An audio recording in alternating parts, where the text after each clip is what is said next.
Hey guys, noneho uyu munsi nje kubereka uburyo wafata ifoto isanzwe ukayigira igipupe nyine agatende. Abantu mujya mubibona abantu benshi babikora, abandi mugashaka kubikora bikanga. None uyu munsi nje kukwereka uburyo wakwikorera foto y'igitende nyine. Nta kintu usabye, nta mafaranga, nta kintu usibye utuntu tumega duke cyane. Twagiye sasa, reka nze nkwereke urugero rw'iyo foto.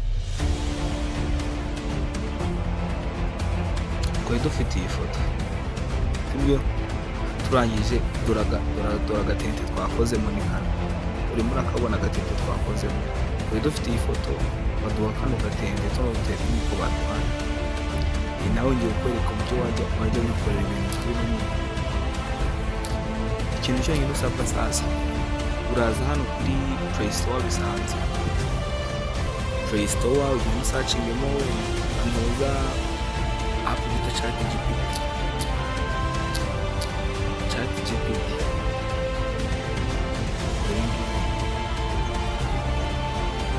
Dore bari ugomba guhitamo n'iki imeze gutya.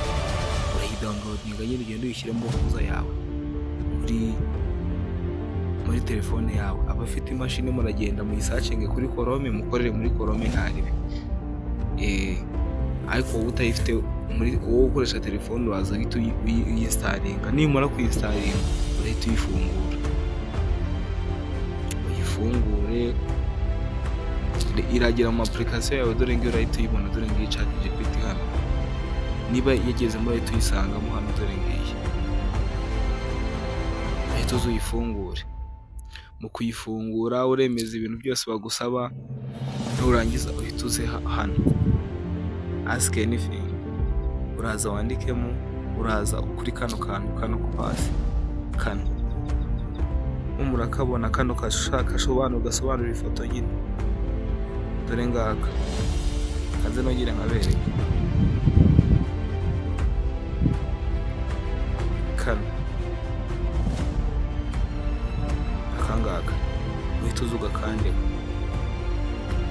urahita bakuzana, urahita uza uhitamo hano handitse ngo foto hano.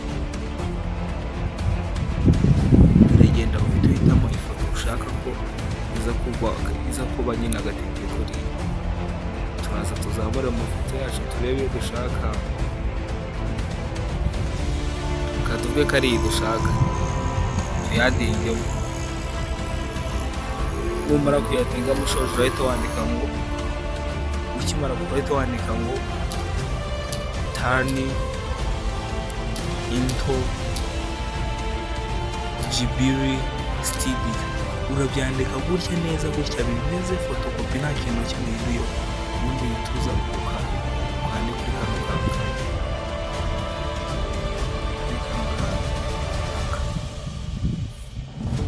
akangaka.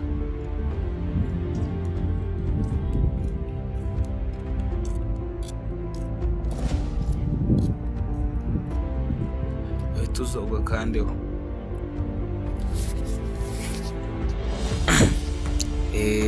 Hano urategereza ifoto banza yikore, bitwara umwanya munini cyane nyine. Hano ifoto yamaze kugeramo, urategereza agapupe kawe kaza nyine. Bitwara akanya gasa kuba nk'ari kanini, ariko urategereza birahita biza.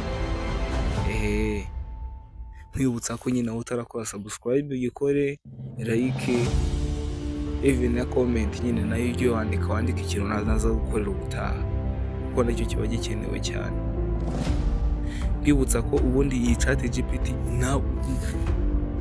unayibaza ikintu cyose ushatse igihe cyose. Hari abantu uri nko mu kazi, uri mu biki, ibintu ushaka kumenya ibyo ari byo, ushobora kuyibaza ikintu. Ushobora kuyibaza uti mbwira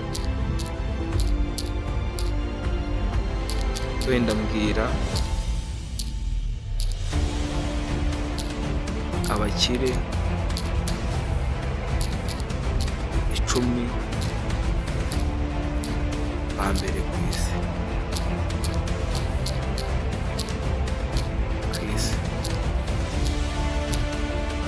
Ya foto sori turacyategereje kiza, ntago ari uko umuntu agiye mu bindi.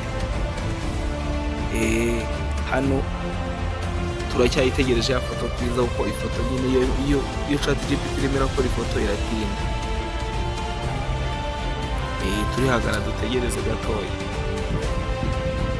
Urabona ko ifoto irimo irifominga ariko ntabwo irarangira nyine, ntabwo barayikwereka ku buryo wayidawunilodinga. Hano urabona ko ifoto irimo irikora nyine. Ubu kano kanya rwose step zisabwa ni nkaho zimeze nkaho zigiye kurangira.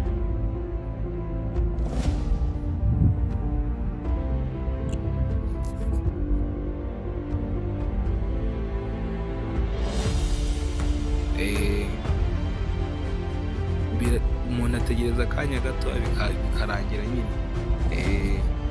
Ntabwo byarenze igihe kingana n'iminota nk'itatu cyangwa ine, bihita bigeraho nyine bikarangira, ugahita ubona agafoto kawe washakaga.